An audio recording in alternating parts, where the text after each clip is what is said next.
where did we leave off last time? Did we do chapter 6 yet? We do chapter 5. We're up to chapter 5, I believe. Right?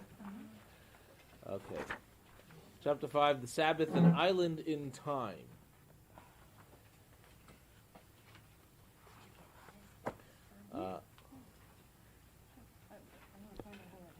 Probably next week, remind me, I want to talk about Purim. Okay? So, as far as I could see, we are meeting next week. Yes, and the week after we're not. Week after we're not. Okay. So wait, what are the dates? You get your calendar out. We're meeting. The Sabbath, an island in time. Right? This is one of my favorite subjects because the Sabbath is perhaps the most important of all Jewish observances. It really goes to the heart and soul of what it means to be a Jew, and the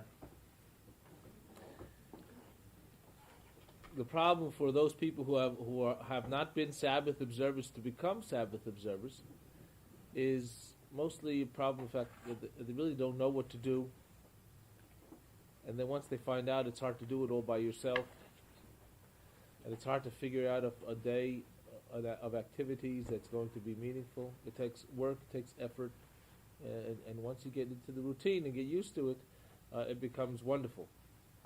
As a matter of fact, I remember seeing a bumper sticker in New York. It just struck me, and a number of years ago, and I just never forgot it.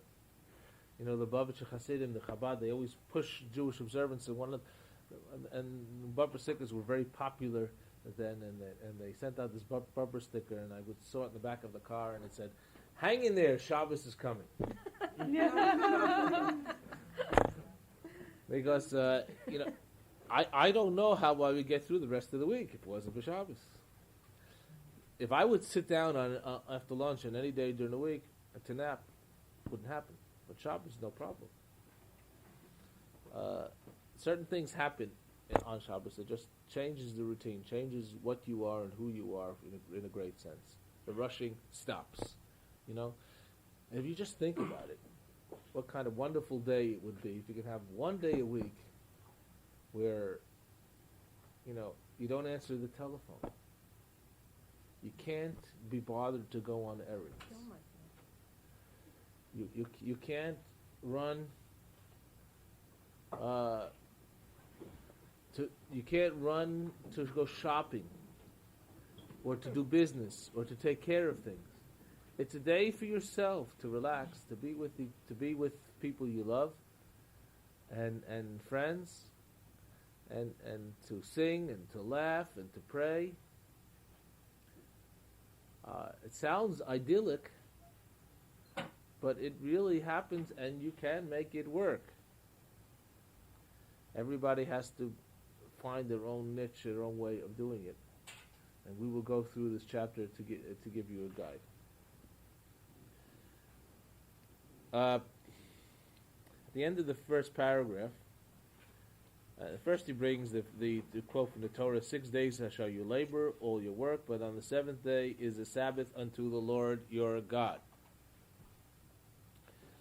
Well,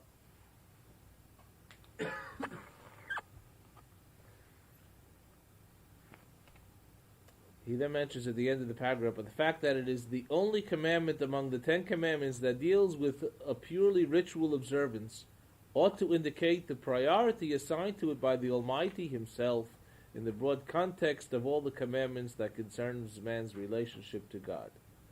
If you think about it, the 10 commandments, the height of revelation between God and the Jewish people.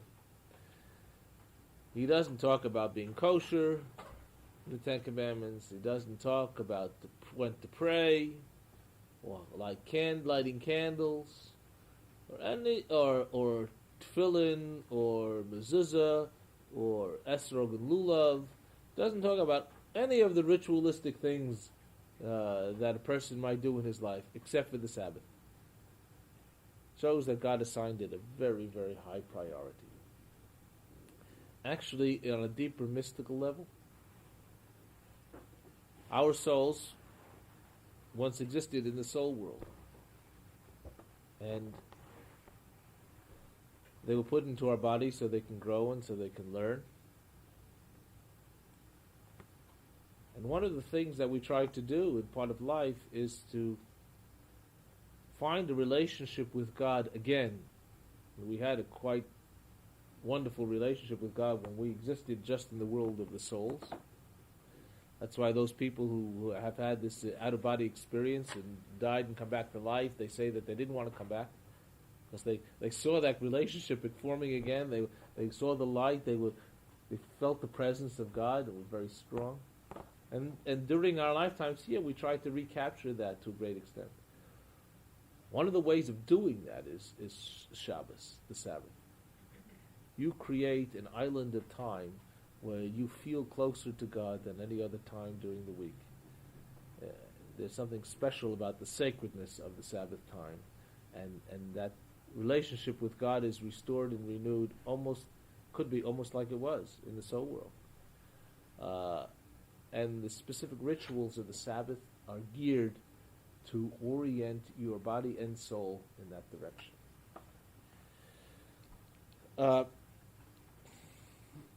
The last line on 61, it is affectionately referred to as the Sabbath bride. Isn't that interesting? Feminine quality is assigned to the Sabbath.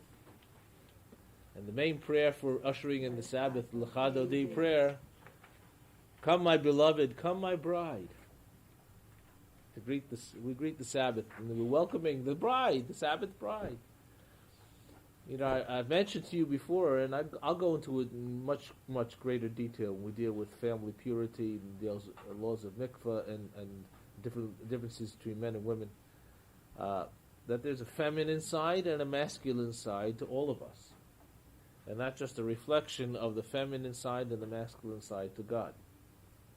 It's kind of ridiculous to read many of the liberals today, and even Jewish liberals, and trying to retranslate the prayer book and the Bible into non-gender or gender-correct translations. So it shouldn't read about God as being he, but sometimes it should always be non-gender in the sense that he always said God instead of he. Well, I mean, there's something to say for that. However, it misses the point, and the translation itself misses the point. But if you begin to know the Hebrew, you'll see that there are terms for God that are definitely feminine, and there are terms for God that are masculine. When you talk about God as being El or Elohim, talking about God as being the power of the universe, the God of nature, the God of justice, it's a masculine trait, a certain power. Well, when you talk about God as the Shekhinah, the divine presence, it's a comforting, embracing type of feeling when you feel the presence of God surrounding you, just like a nursing child in the bosom of his mother. And Shekhinah is definitely a feminine word, and that's mentioned in our prayers too. We talk about God as being Harachaman, the All-Merciful. And we even translate it in the masculine, and we say he. But actually, what is a rechem in Hebrew? What's a rechem? Womb. A womb. Harachaman means the womb. The ultimate womb. Interesting. Referring to God as the womb. Is that a masculine trait for God? Not at all. I mean, it's incredible. Even God's name, spelled Yud Hey Vav Hey. Hey, and Hey ending in Hebrew is feminine. So there's much to say about the masculine and feminine sides of God. One of the feminine sides is really brought out in the Sabbath. The Sabbath is referred to as a Sabbath bride, the feminine side, so to speak, of God, the warm, embracing side of God. And you begin to feel that closeness, and the ritual and the force of the day is supposed to bring you to that experience.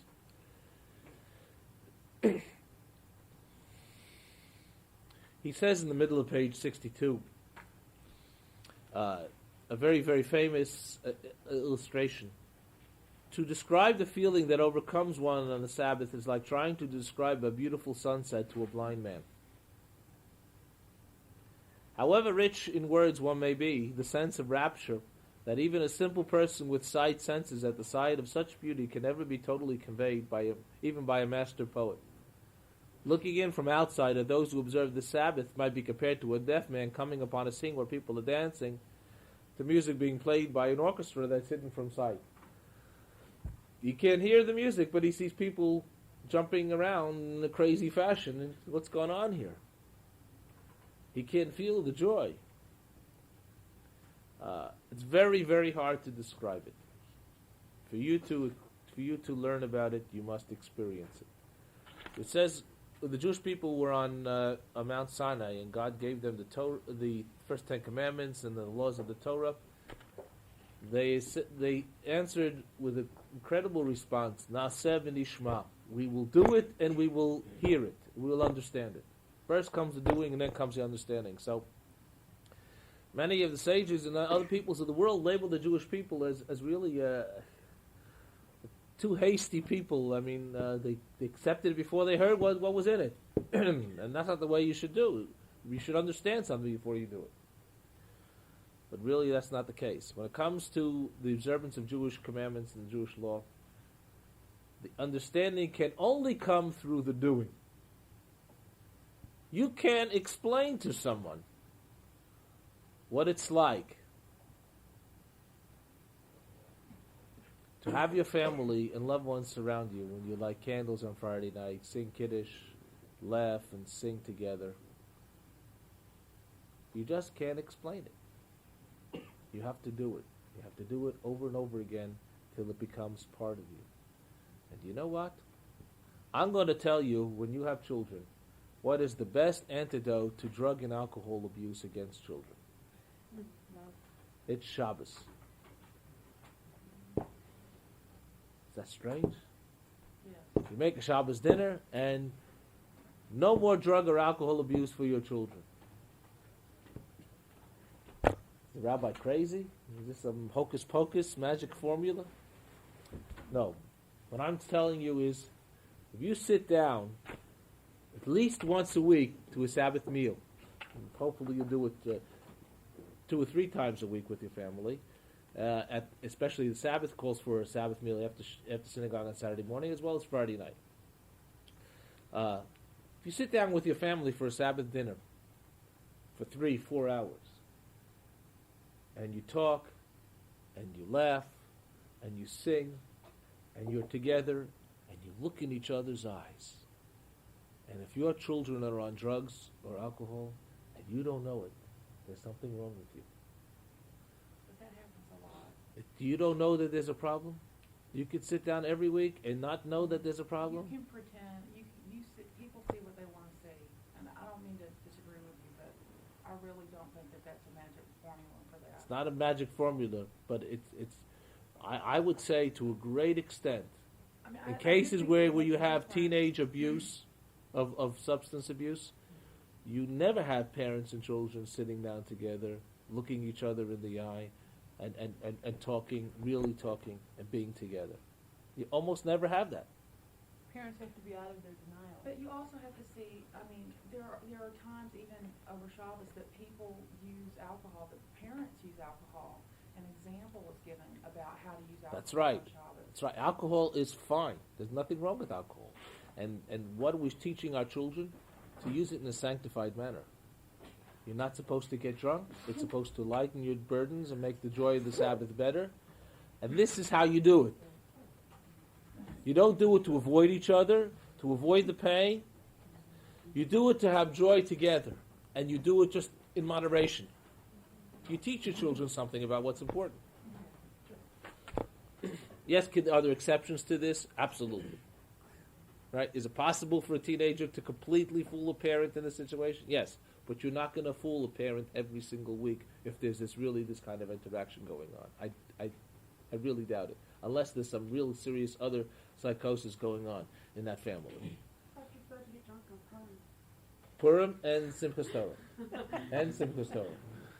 So drunk on Purim you're supposed to get that you don't know the difference between Mordechai and Haman. But we'll talk about that next week. But the point is, you see, the fact that alcohol is used in Judaism is used in a way, it's not to deny it, not to deny the pleasures of life, but to sanctify it in a certain way. And of course, it would be totally irresponsible for you to get so intoxicated on Purim and then to drive home, for instance. That would be absolutely wrong against Torah because it's a danger to your life. So we'll talk more about that next week. Okay. There's liquor in the, where we have Kiddush on Saturday. Absolutely. That's the strangest thing for some Protestants to understand when they walk into the synagogue and they have a Kiddush on Saturday morning. And we're And giving to it see, to the kids. and to see was giving wine we're giving wine to the kids, and we have liquor on the There's liquor cabinet. on What's the going cabinet. on here? I mean, to have this in many Protestant churches would be absolutely forbidden. I mean, unbelievable. Be a terrible, terrible thing. Although the Catholics, they don't look at it that way. But Catholics. it may be a personal example, but I have I have never been to a Jewish wedding where an entire group got so drunk that you could tell. I've actually what I really want to say is the only people I've ever seen drunk at a Jewish wedding haven't been Jewish. I mean drunk, Yeah. as in, I would say over- that's probably generally the case, but I have. Okay, I haven't been to as many weddings as you have. As a matter of fact, there was once I had a problem with because the groom was so intoxicated that I didn't know if he was in his right mind to be able to Get to married? have a his valid vows. ceremony Before the wedding, before the yes. wedding, which is a problem. Because actually, a bridegroom was supposed to fast before the wedding. We'll get to that.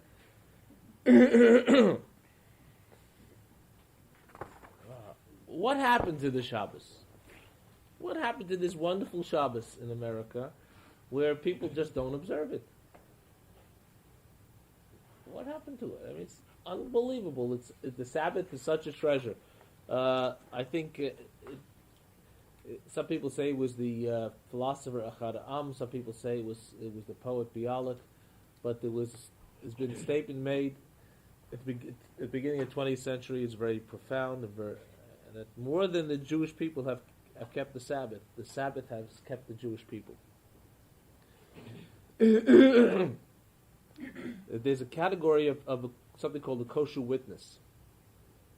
If I need a witness for a wedding or for any Jewish legal thing, the preferable kind of witness is someone who's a Shomer Shabbos, someone who observes the Sabbath. Because someone who observes the Sabbath is also going to be kosher and observe everything else. He's going to make that kind of commitment to his life. He's going to make a commitment for everything else. More than the Sabbath has kept the more than the Jews have kept the Sabbath has kept the Jewish people. And what has happened to us?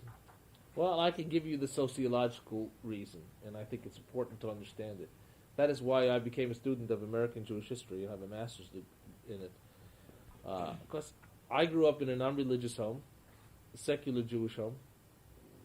My grandparents, my father's parents were Yiddish seculars from Russia. My father was a communist in the early years, in the 30s and Depression and whatever, and unionist, that type of thing. That my grandparents weren't as crazy Yiddish secularists as some of the Yiddish secularists on Yom Kippur night, on Kol Nidre night, would have a ball with a band, music, and food, and non-kosher food in front of the Forwards building. The Jewish Forwards was a Jewish newspaper on the Lower East Side, just to show everybody how irreligious they were. Now, my grandparents didn't go that far. They went to Shul Rosh Hashanah Yom Kippur. That's it. That's it. On my mother's side, she's third generation American. Well, she grew up in a kosher home of sorts, and there was very little observance of the Sabbath and Jewish holidays, etc. They went to shul maybe on Rosh Hashanah Yom Kippur, maybe. How does that happen? And how does it happen that my parents produce a child like myself who becomes a rabbi, an Orthodox rabbi? You have to understand that for thousands of years in the exile, as we were in the diaspora, thrown out of Israel. Jews wandered from town to town, but they kept their observance intact. That's all that they had. They had each other, and their observance was the one thing that tied them together. And Torah was so important to them. It showed them that they were superior to the people around them. No matter how much they were oppressed, it showed them these oppressors were ignorant. If they could show such hatred, such racism, such anti-Semitism, the stupidity of some of the accusations curled against the Jews, like the Jews used the blood of Christians to bake matzah on Passover. I mean, they're absolutely ridiculous. How could anybody in their right mind believe that Jews would do such a thing? The Torah helped the Jews, and the observances helped the Jews believe that at least they were superior morally, ethically, and that kept them going. Along came the industrial age, the Enlightenment,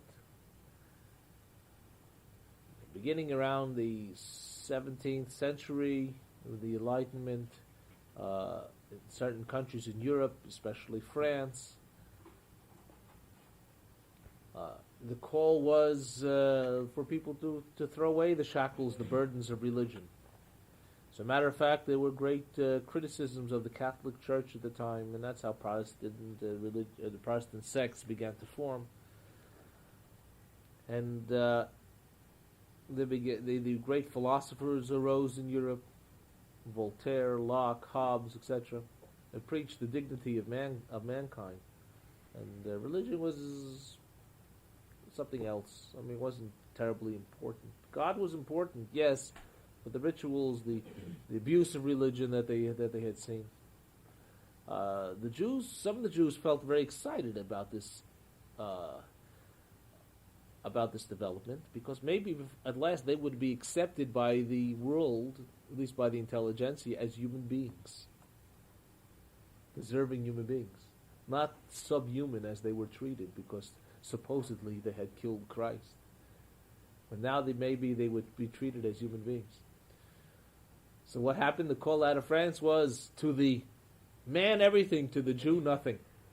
Yes, if you're ready to forsake Judaism, we'll accept you as a human being. But if you want to hang on to Judaism, forget it. So you know what happened? Many of them left Judaism. And you know what? They still weren't accepted. They still were the dirty Jew. But this hope, this desire of the Jew to be accepted, to get away from the persecution that they were so tired of, persisted. And it happened in not just in France, it happened all over Europe, including and especially Russia. And when the communists came to Russia, the Jews embraced communism. Why? Because they just wanted to get rid of the Tsar, who was so oppressive. And communism was for all mankind. It was for the proletariat, the common working man was to rise to the fore, and the Jews, maybe they would be treated as human beings. In the beginning, they were, and they embraced it. And many of the people in the forefront of the revolution were Jews, both on the side of the Russians who conquered the Tsar, and then the communists who conquered those Russians. But, Stalin came along and the Jews were just tread upon again, like the dust of the earth. But the hope was there. When the Jews came to America, why did they come? They began to come, the original settled Jews who came to America first came fleeing oppression.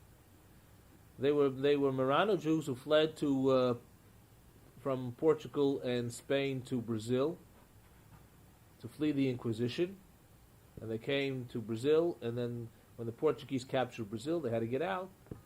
And as I explained the story, one of the ships sailing back to Europe or the Caribbean was captured by a French man of war, which was in turn captured first by pirates and then by a French man of war. And they dropped them off at the nearest port, which was New Amsterdam, New York. And that's how the Jews first came to North America. And this was in 1654, I believe. And Peter Stuyvesant didn't want the Jews there. He hated them, but he hated everybody who wasn't Dutch. So you can't say he was really an anti-Semite, at least not from my perspective. But the Jews happened to have been very prominent in Holland, because when they fled the Inquisition, many of them went to Holland, and they owned 10% of the Dutch West India Company, which was in charge of the colonies. So the Jews wrote back to their co-religionists, and then, of course, Peter Stuyvesant was told in no uncertain terms to let the Jews stay. But then they had to fight for their rights, like the rights to stand guard at the wall. You know, they built this at the tip of Manhattan. At the tip of Manhattan, they built this wall. Of course, the street on the wall is called Wall Street, right? The wall protected from the Indians. And the water was pretty high up the rocks here, so they weren't afraid of attack from there. So, so here, Jews couldn't stand guard at the wall. They had to pay someone to stand guard for them. Why? Because they weren't trusted. Maybe they were being cahoots with the Indians or something, you know. So, the Jews fought for that right to stand guard at the wall, and they won it. And then the English came in 10 years later, and they captured the New York, or New Amsterdam, called it New York. And the Jews continued to fight for their rights in the New World, and they gained it. And then the thought was, when these people were prospering, these Jews were prospering in the New World, and they wrote back to their fellow Jews in Germany and in Spain and Portugal, and they said, look, it's good here. Come here. They won't bother you. You can live as a human being here. And they did. People only came here when they were fleeing oppression, because it was a dangerous trip to come here. And America was a treif for Medina. It was treif.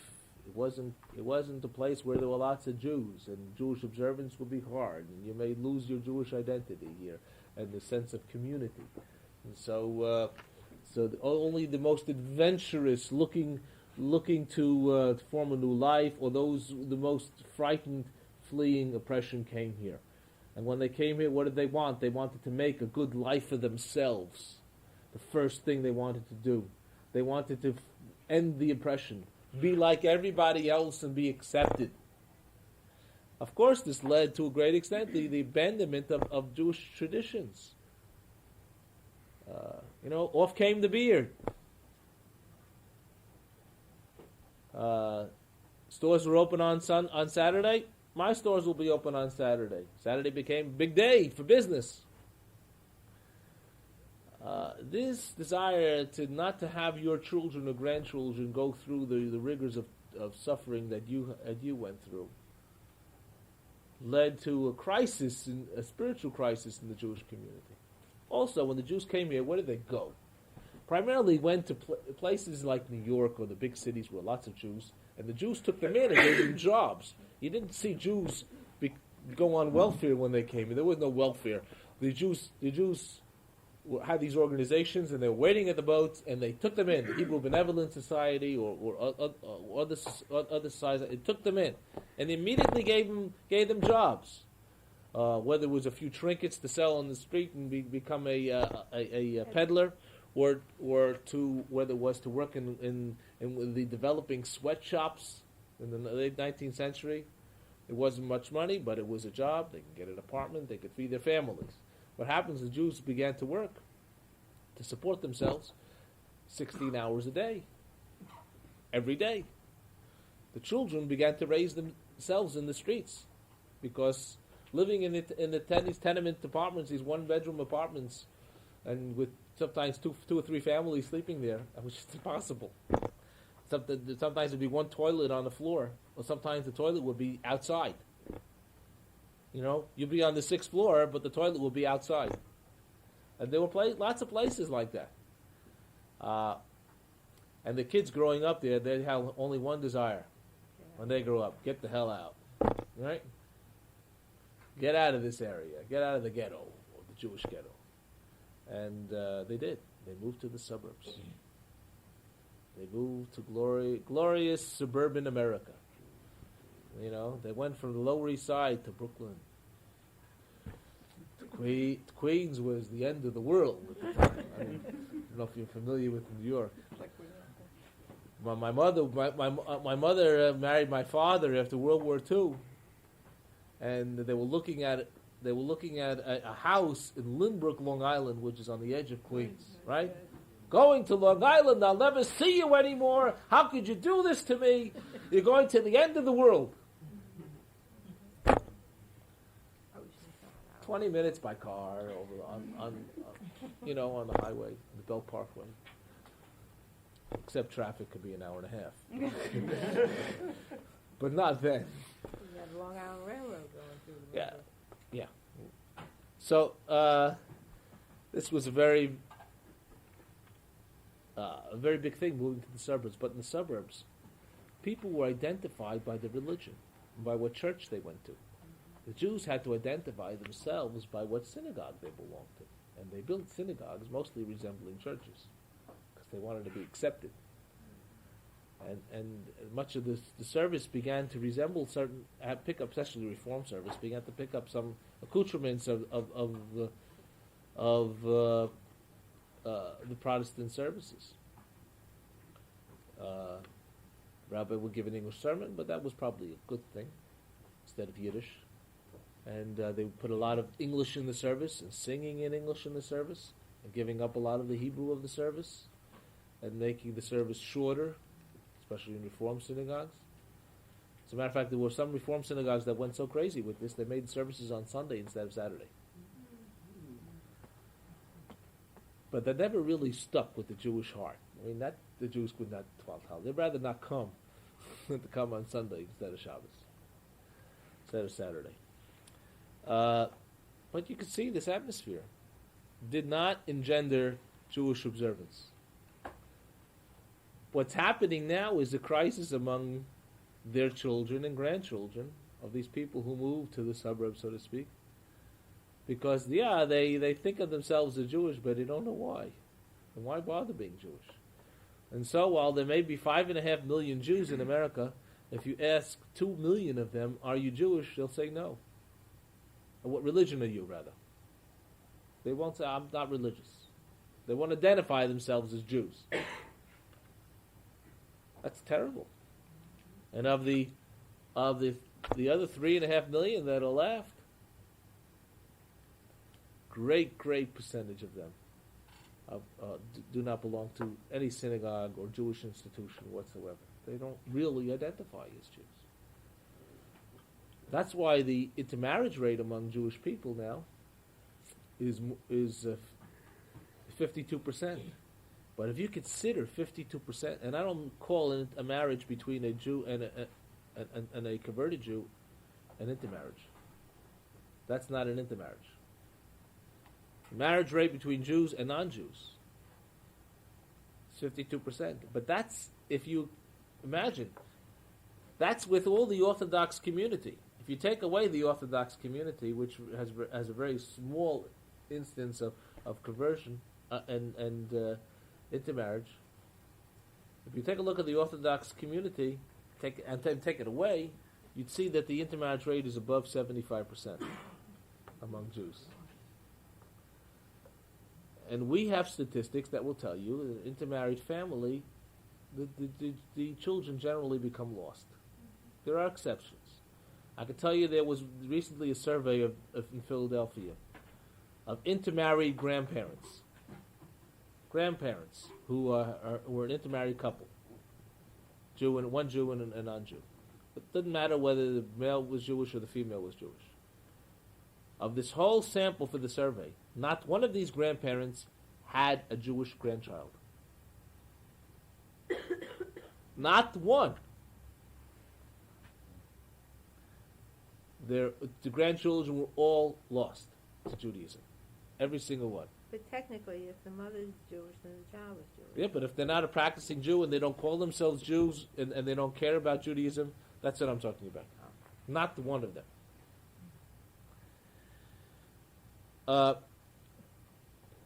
So it's very easy to see what's happened from sociological terms in America. Might have been different had Jews come to America in a different way, without the oppression that they had to suffer, without the motivating force to not have their children suffer, and economic needs of the children being so pressing, yes, I think it would have been different. Well, now what's happening is a crisis. There are so many of the grandchildren of these people who are now looking for God in their lives. You know, they don't want to have to bring up their children, to send them to Hebrew school so they can have a bar mitzvah to please grandpa, and not step into the synagogue and not have a relationship with God. They want to be able to feel the presence of God and holiness in their lives. So there's a great movement in Jewish life called the Baal Tshuva movement. Teshuva means returning. And Baal means one who does something, a master of this or that. A Baal Tshuva is one who returns to Judaism. And you'll see, for instance, in Beth Jacob, of the people who are religious in Beth Jacob, maybe a great percentage of them are Baalei Tshuva, people who have returned to Judaism. Or as we call them in parlance today, BTs. That's not a certain kind of sandwich either. Okay. So you have an opportunity to recapture the sparks, so to speak, and to put it in Kabbalistic terms, the sparks of the holiness of the Sabbath, and bring them to bear into your lives through Shabbos. Let's talk a little more about it. Okay. By the way, the Greeks in the Romans in the ancient world very often would call the Jews lazy. Why? Because they wouldn't work 7 days a week. As a matter of fact, if a Jew was in the Roman army, there were provisions made in many of the armies that the Jews didn't have to fight on Shabbos. It was amazing. Just think about it. Okay. In the middle of page 65, the Sabbath is a memorial to the creation of the world. There are two themes for the Sabbath. One is a memorial to the creation of the world, and the second is a memorial to the Exodus from Egypt. God created the world in 6 days, and on the seventh day he rested. So, does that mean that God was tired? Huh? Work. Is he tired? It's a lot of work, right? A lot of work. Yeah, God he's never tired. gets tired. God wasn't tired. What does it mean that God rested? Huh? He looked over what he did. He ceased from his work. Okay, but why do you need a special day to do that? He wanted to proofread He it. ceased. Yeah, that's what he He's- looked over his work. He wanted to proofread it to make sure he didn't make any mistakes. Right. Obviously, he did make a mistake. Only one? What's the mistake God made? How do we know God made a mistake? Only one Shabbos. More than one Very day, good. right? Well, we Very good. should work on Saturdays and Shabbat all the other days. What happened? With the story of Noah, why did God bring the flood? Because man became became evil, evil. and the Torah says God regretted that he created man. He made a mistake.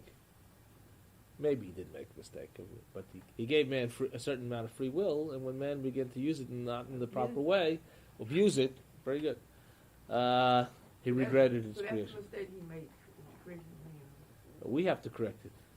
We have to correct it. So, This is the origin of Jewish guilt. yeah. Yes. Origin. Guilt happens to be, in Judaism, a very important thing. Yeah, we've noticed over our lives, Yeah, thank guilt you. And I have to tell you that we will discuss Rosh Hashanah, that psychologists and psychiatrists are now coming to the fact that guilt is something that can be a very positive force in your life. It can be abused, as we all know. I don't think you had to have Jewish parents to have that. Right. That's true. There's Probably Christian true. guilt, too. So what does it mean that God rested on the Sabbath? Did you ever work for, I'm sure all of you had this experience. You worked very hard on a certain project, whether it's at work or at home. You just like to sit back after you finish and look at it. You don't have to Admire your work. admire. Just sit back and look at it, right? And just see it, take it all in, the experience, right? They'll fall And I apart think soon. that's what it means. That's what God did. And for us, the Sabbath has to be the same thing. Is that we create 6 days a week. On the Sabbath, we sit back and we have to look over what we created over this week. I have a question. Yes. If the world was created from the Aleph Bet, and when we talked in the creation class about how the world is created on natural terms, so that there are certain, I guess, duties or just things that happen in a natural course of events. Was God actively causing things to be created, or did everything start out of that initial creation and then just culminate at the end of the sixth day? This is a dispute between Rabbi Nehemiah and I'm not sure, I think Rabbi Yehuda in the Talmud. And we saw, most of us, at least I myself, feel that Rabbi Nehemiah was probably correct. That God created everything on the first day. It just wasn't manifest. And like you plant a seed and things start to sprout a little bit each day, each time, right? And that's what happened. It sprouted the first day and the second day, but the seeds of everything were planted in the initial creation. That's why the term bara, which means creation from nothing, is used in the first day, and it's not used again until God created mankind. Okay, if that's true, then why would there ever have been an end? I mean, isn't that process still occurring? You mean because you're taking the current evolutionary theory that the evolution of the world goes on? Well, I think that we do evolve. I mean, if I just look at a microcosm of myself and how I evolve, I mean, I'm not the same Would you person call that as- evolving or growth? But, well, to me, evolving and growth are pretty much synonymous. No, they're not. They're not in the terms that you used them before. Okay. You evolve into a different being entirely when you evolve. You know, evolution may cause us to have a bigger head to accommodate our brain, or and smaller limbs. Of course, they may not be as necessary, or these kind of fantastic creatures It's that more you of a think. physical and not a Yeah. psychic change. Right. And if you think about it, when was the creation of the world completed? How long ago? Well, this is the year 5754. So that's how long ago the world was completed. Scientists tells us they can go back 15 billion years, right? Okay, so look how long it took for the world to be completed. And the world, as we know, will exist for 6,000 years. Probably in 6,000 years, you wouldn't see the kind of evolution where you would lose your appendix. Right. And that, for instance, since it's not necessary anymore, you shouldn't have it anymore. That sort of thing. I think that evolution is different terminology than growth. We emulate God by being creative for 6 days, and on the seventh day, we take time to ponder what we've done with our lives, what we have created. And even if we didn't specifically be very creative, we must look at what we did during the past week. Are we happy with the way we lived, the decisions that we made, what we have done? It's a judgment process, self-judgment, which is very important to your growth. It's not as if you don't grow on the Sabbath. You probably grow on the Sabbath more than you do on the other days of the week. But the growth is more spiritual, and you get a chance to look back as you look back. And that's why when you do this looking back type of activity, you need to be around those whom you love so the real you could come out. You know, the real you is not the doctor, the lawyer, the florist, the delivery man, or whatever kind of work that you do. The real you has to come out on the Sabbath, as you relate as a human being to other people. Because really, that's the only thing that's important on Shabbos: your relationship with God and how you relate to other human beings. That's why you come to shul. and a public display of your relationship with God and your fellow congregants. The Sabbath is also a memorial to the Exodus from Egypt. But that's strange. All the holidays we know are memorial to the Exodus from Egypt. Why is the Sabbath considered a memorial to the Exodus from Egypt? I think it's important because in Egypt we were slaves. The Exodus experience has taught us that man is not a worthless being. Man has, when I say man, I mean man and woman, I mean mankind. Man has dignity, value, and every human being has worth. And a human being should not be a slave. On the Sabbath, you become a king. Great story. I'll just give it to you in short, and I promise to use it one day in its long form in a very dynamic sermon. It's about Count Pataki, Valentin Pataki, famous count in Europe, probably 18th century, maybe 17th century. I think it was 18th century. He had a son, Valentin, and he poured out everything to his son. And he also had Jews in his fiefdom, so to speak. And one Friday he was having a party. And he wanted to have some fun, to show off to his friends. So he called one of the Jews that he knew lived near his house to come and to entertain his guests. He made him dress up like a buffoon, to howl and to sing, and to dress up as animals, do all kinds of demeaning, degrading things. And the people laughed at him, and they threw things at him, and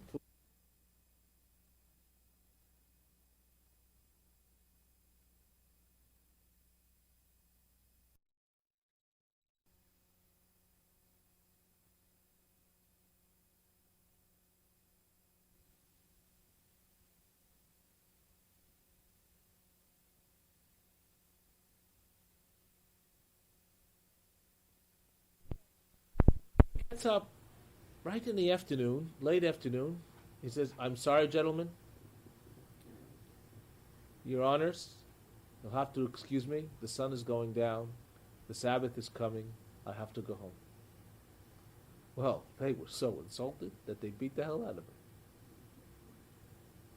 Kicked him, and they pushed him, and whatever they did to him. They just beat him up. Dragged himself home. His clothes torn to shreds, dirty, bruised all over.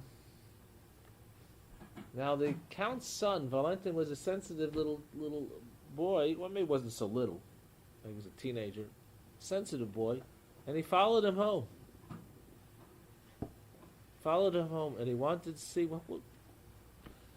how this man had the courage to just stand up and say, "I'm sorry."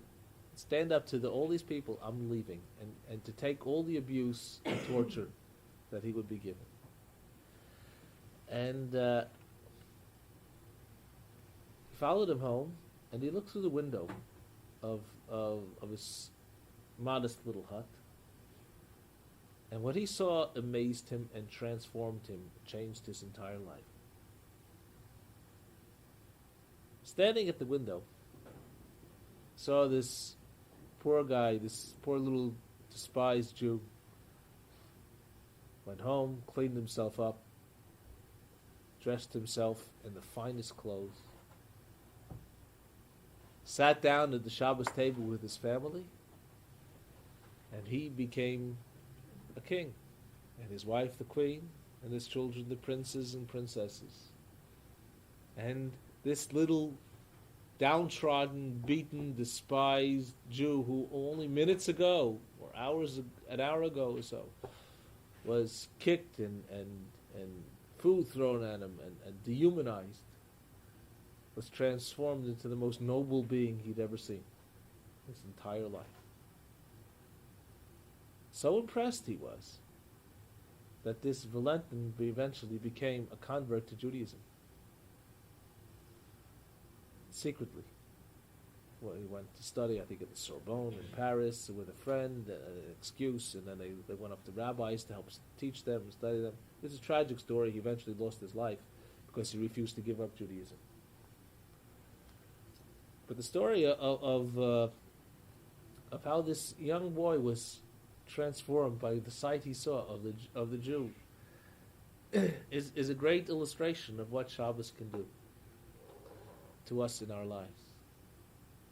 Hang in there, Shabbos is coming. And when you walk through the door of your home on Shabbos, somehow it's different from everywhere else.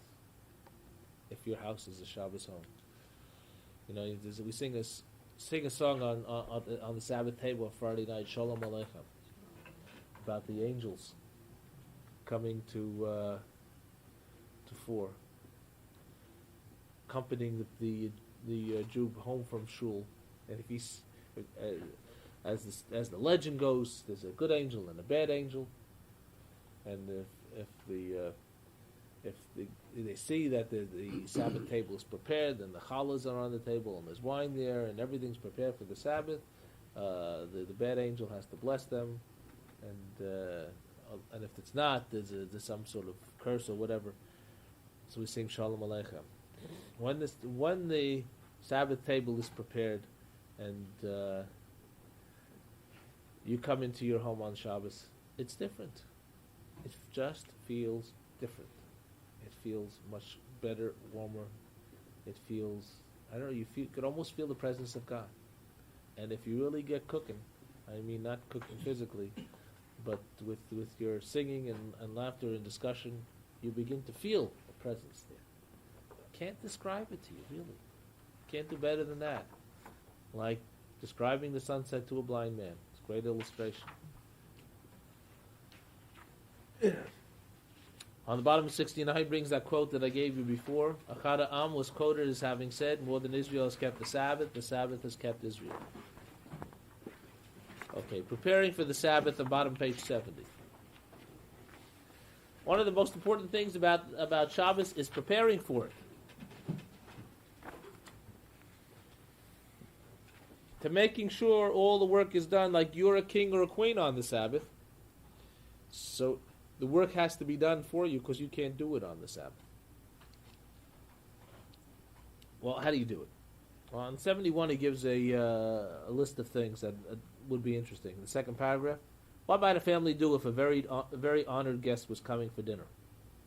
A man would plan on getting home from work in plenty of time to shave, bathe, and get dressed. You know? President or vice president were coming to your house for dinner, you'd be home early, right? Just making sure things are in order, right? Or if your boss was coming for dinner. A mother would see to it that she and her children were washed and dressed in clean, fresh clothes. Why does it always fall on the mother? I was wondering the same thing. Yeah? Somehow, it doesn't always, but somehow the mother's more concerned about making sure that her kids look nice than the father. Yeah. Right? The dining table will be set in advance on a special festive occasion. One's best dishes and tableware will be used.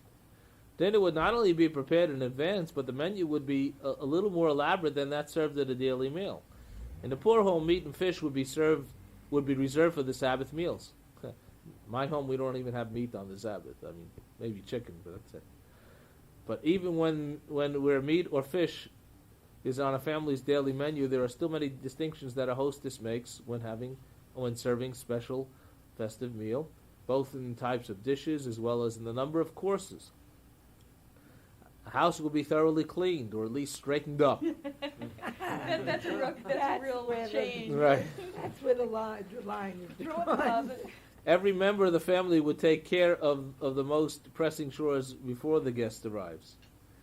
One can also imagine that members of a household might warn friends, neighbors, and business associates not to interrupt by telephone calls while their guest is visiting them. It would not only be rude to the visitor, but disturbing to all if there were constant interruptions. All this is done before the honored guest arrives.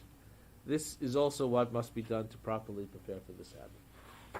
It's well done, isn't it? Page 72.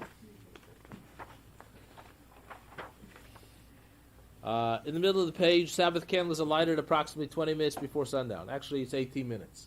So if you want to know what time candle lighting is, look in the paper what time sundown is.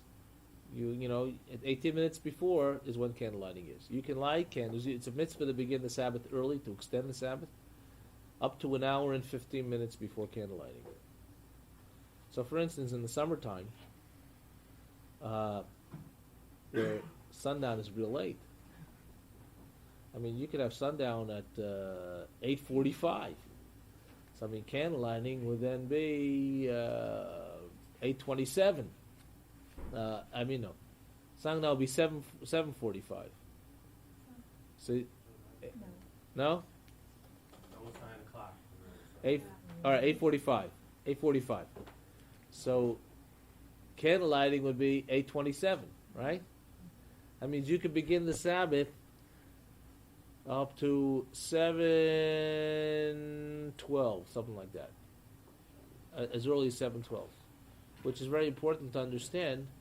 You know, if you especially have young children, not to put to bed, you don't want to, and you're getting hungry and you start eating, then you can't enjoy the Sabbath meal. So you can begin Shabbos at 7:12. Yes. Why do different publications publish different times? Like the Jewish Times publishes a certain time for candle lighting, and like I have a calendar that's from Greenland that has a certain time. And it's only a minute difference, right? Or 2 minutes difference. Yeah, or I can't remember. I thought it was longer than that. I thought they were 10 minutes difference. Maybe they are only a few minutes. Yeah, if it's more than a minute or two, it's got to be a printing error in one of them. The reason is because you could take the list of sundown from the airport. You could take sundown from Center City, take sundown from Stone Mountain, and it'll be slightly different. Depends on where you count from. Yeah, the further west you go, the later it'll be. That's why New York is sometimes almost an hour earlier than here, because they're on the eastern part of the time zone. So it gets darker earlier, sundown's earlier. But actually, once you light Shabbos candles, you make the Sabbath. But let's say, my wife lights the Shabbos candles, she brings in the Sabbath. Let's say she can't do it 18 minutes before. Something's not done. She forgot to do something. Actually, you have until sundown to do it. The reason why they give you the 18 minutes is to make sure that Jewish Standard Time. that you don't violate the sundown. So you start earlier. Yes. All right, I'll come to services on Friday night. Right. I have a fear and a phobia of leaving my house with candles lit. Don't light my candles till I return after service. That's not right. I know, but I can't do it. You shouldn't light candles then. No, I gotta light my candles. It's part of it. But I have to. You can do that in the summertime when you come back and it's still light out. But you should not. They fell over once. Why don't you put them in the Once you kitchen light 'em, you sink? can't. when They you fell leave? over and it still hit outside. And that's why I've got a dread fear of Or it. the bathtub. But that's an What idea. do you- Bathtub's an idea. How Is about that just a okay? metal Yeah. platter under it? I On the almost burnt table. the kitchen down. Depends on the kind of candles. I've used a tall thing like this. No. Small candles. Right. Well, a big candelabra, but yeah, you put a No, small. my Or something contain, And certain candelabras are much more stable than others. If you find one that's very stable, you can feel comfortable with. Put a cookie sheet under it or something. And just The reason you light the candles, you're not allowed to light candles on Sabbath because it's fire. You're I not always creating. know when I walk into the house after services, that's when my Sabbath No. starts. Did you have Inside of electric me. candles? oh Huh? The problem with electric candles is that we're not quite sure that electricity is fire. I'll get to that in a minute. It's doubtful whether it's fire or not. So you try to light real candles, but in the case where you're afraid, for instance, in a hospital, you're not allowed to light candles, and you happen to be in a hospital stay over a Sabbath, God forbid, or maybe giving birth. I mean, it happens, right? So you light electric candles. If you're in that situation, you use electric candles. And then when you say the blessing for lighting the candles on the Sabbath, it's not just for those candles. It's for all the other lights that you prepared around the house as well for the Sabbath. My house, we need to leave on certain lights on the Sabbath. We don't have to turn them on and off. As a matter of fact, I have a timing system. It's a BSR timing system I bought in a Radio Shack. You get one of these little things. It looks about this big. It looks like a clock, a digital clock. And inside, it's a computer. You can program up to 8 different cycles of 2 on and offs in each cycle, and you can put it in a special plug or a special module and plug into that module, or a special wall switch, and it'll turn everything on and off in your house the way you need it to be done for the rest of the day. So you don't have to do it. You don't have to do it. There's plenty of those kinds of things around, and if you wanted more information about it, I can tell you how to get it.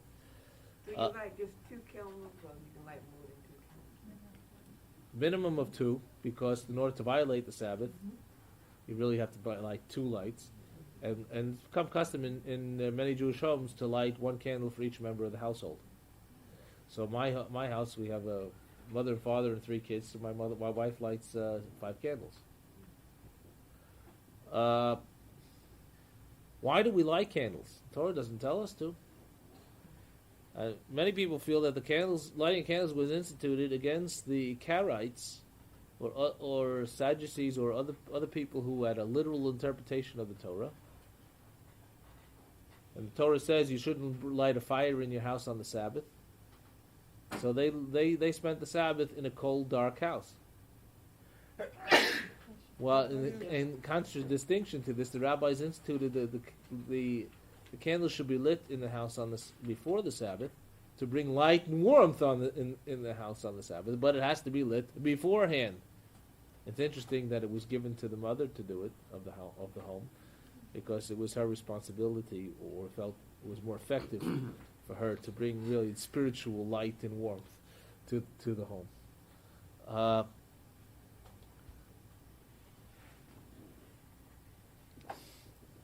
It's permissible candles to be lit somewhat earlier. We talked about that. The minimum number of candles is 2. They represent the 2 forms of the 4th commandment, which is remember, we got the 10 commandments twice. Moses dropped the first tablets. He got a second set, right? One says, remember the Sabbath to keep it holy. The other says, observe the Sabbath to keep it holy. Actually, the 2 are intertwined, because by observing it, you remember it. It goes through what the blessings are. What the blessing is here. We don't have to go through that now.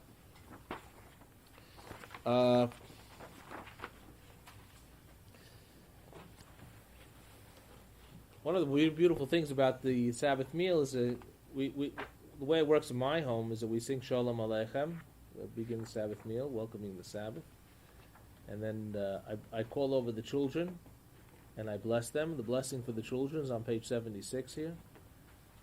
Put my hands on their heads, actually, which is a time-honored Jewish custom, the laying of hands and blessing them. But it's the one thing that we've gotten away from is blessing. You know, someone needs to say God bless you, but we should be more in habit of blessing each other, bringing God's blessing to bear on each other, and especially to our children. It's one time a week, and I really put my hands on their heads, and I pray very hard for them, that God may watch over them and care for them and bring His light upon them. And then I sing Eshet Chayil, a woman of valor. We sing it for my wife, and it's a sign of how much I appreciate her, and that's very important. And then we make Kiddush, which has also within it the phrases that the Sabbath is a Zecher L'Maseh Bereshit, a Zecher L'Tziat Mitzrayim. It's a remembrance for the days of creation. It's also a remembrance for the exodus of Egypt. Why do we use wine? Yeah, we're using wine at the Sabbath meal. Why do we use wine? Wine is a symbol of happiness and joy, and so we want to bring that into our homes for the Sabbath. Then we will wash our hands and make a motzi. With the ritual washing of the hands, they use a cup. And sometimes you see special cups that have 2 handles on them. Right? Because the hands are said to have a certain impurity, and you want to purify them before you get to the holiness of the challah, which is the essence of the Sabbath meal. This was the procedure done with the sacrifices of old, and your table is considered an altar, a miniature altar before God. And it just as in olden times when it used to bother me, that they say in our prayers we talk about the sacrifices that were brought on the Sabbath and each holiday. We have to kill in order to worship God. What's going on here? And I realized when I got older, they didn't just kill them, they ate them. The priest got a certain part, the Levites got a certain part, and you got a certain part. It was a sacred meal. And the priests and the Levites, they didn't have a business, they didn't have land in order to feed the families. They fed the families from the sacrifices. But we also have our own altars in our own home, and our table should be an altar, and there should be certain type of behavior that engenders. Certain type of behavior is inappropriate at a Shabbos table. Cursing is inappropriate at a Shabbos table. I would say singing rock and roll is inappropriate at a Shabbos table. Maybe appropriate at a dinner table during the week, but a Shabbos table doesn't. You can feel what really is appropriate for you and what is not appropriate for you. Certain types of discussions would be appropriate, and some types would not be appropriate. We have 2 chalot on the table. If we wash our hands, why do we have 2 handles? Because if our hands have a certain state of impurity, we wash one, right? And then that clean, that purified hand, then has to pick up part of the cup that the other unclean hand had. It'll make it impure again. So you have 2 handles, one here, and then you hold the other handle here.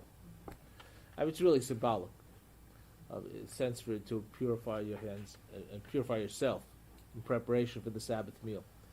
We have 2 challahs. Why do we have 2 challahs on the table? It's a remembrance of the manna. When the Jewish people came out of Egypt, they didn't have food to eat in the desert, so God rained manna from heaven. On Friday, they collected double portion, so they would have what to eat on the Sabbath, and they wouldn't have to do that work on the Sabbath. In remembrance of this double portion, we have 2 chalot, a double portion of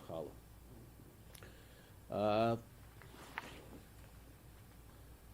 On the bottom of page 80, activities that give pleasure on the Sabbath must take place within the framework of the spiritual purposes of the Sabbath, and in consideration of the special and distinct holiness of the day. Such activities must not trespass into the test forbidden on the Sabbath by Torah or rabbinic legislation. Okay, in other words, if painting may be a very enjoyable hobby, but painting is inappropriate on the Sabbath. You're not supposed to write or paint on the Sabbath. Or writing may be an enjoyable thing, but you're not supposed to write on the Sabbath, so you don't do that. What do you think of the people who tend to have television set up to certain channels and the TV turns on so the kids can watch their favorite Shabbos programs? Yeah, it's technically permitted, but is it in the spirit of the Sabbath? You ever see that? I would read them that Berenstein Bear book about no TV. You're familiar with that book? Well, if you have this problem, you should go get it. What happens when the TV breaks? Or they got so disgusted they just took the TV out of the house for a week. And had to live without TV for a week. And you know something? When the week was over, they didn't want to turn on the TV anymore. Isn't it nice that you have to be together without the TV for a day? It can become really special. You have to talk to each other. If you have to amuse, you have to. If you really want to be amused, you have to amuse each other. You see, that really is important to the Sabbath. You're going to tell me, but if the World Series is on Sabbath and the Braves are playing, and you want to see it, how can I tell you? I wouldn't bring that into my house. I wouldn't, but once I walked by a television store on a Friday night when I lived in New York and the Knicks were playing in the finals. And on the way home from shul on Sabbath, I saw the end of the Knicks game. But it wasn't in my house. I didn't bring it into my house, and I didn't do it consciously because there's certain atmosphere. You didn't walk 3 miles out of your way. The atmosphere that's engendered in the home was very, very special. I didn't want to break it. Playing chess might be fine. Playing games with your children. I mean, I have a. There may be people who would scoff at this, but I have a custom with during baseball season with my children. I go out and play wiffle ball in the backyard with them on every Shabbos, because when does Daddy have a chance to play with his kids during the week? We don't. I mean, everybody has their own schedule. Our kids today are scheduled to death, really. And this is very important to me that I have that kind of relationship with them. It doesn't preclude the studying we do. We try to do some studying on the Shabbos too, to sit down and study as a family together, finding some discussion about the Torah portion or whatever. You can just figure out that's a wonderful activity. There are all kinds of books, and I can recommend to you that you could sit down with a little summary of the Torah portion, and they ask provocative questions, and you see how you feel about it. And it's a wonderful thing to talk to people you love about how they feel about, not just about each other, but other things, and share ideas and thoughts. That's part of the Sabbath activity. One of the great enjoyments of the Sabbath is sex. As a matter of fact, it's a double mitzvah. It was decreed. One of the Ezra, Prophet Ezra, when he came back from Babylon to rebuild the temple, made a number of decrees.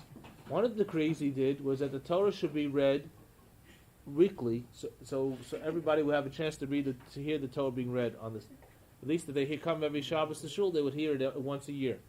And he decreed it would be read on Mondays and Thursdays in the marketplace, when they had a minyan in the morning in the marketplace. And on Mondays and Thursdays, they would read the Torah.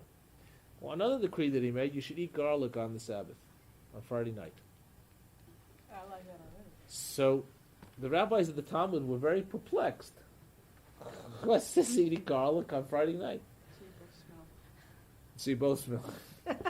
Actually, they gave a lot of different answers trying to figure this out. But one of the answers I happen to like very much is that some of them assume that the garlic they used was a sort of an aphrodisiac. Why was sex important on the Sabbath?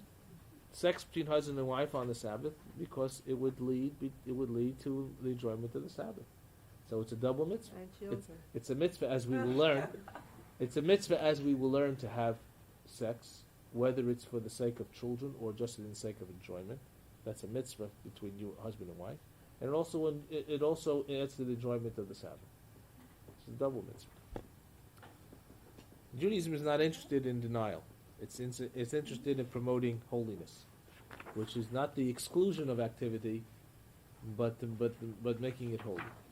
He gives on page 82 a whole list of activities which are permitted on the Sabbath: reading, studying, discussing, leisure stroll. Take a walk with your kids. When's the last time you took a walk? Period.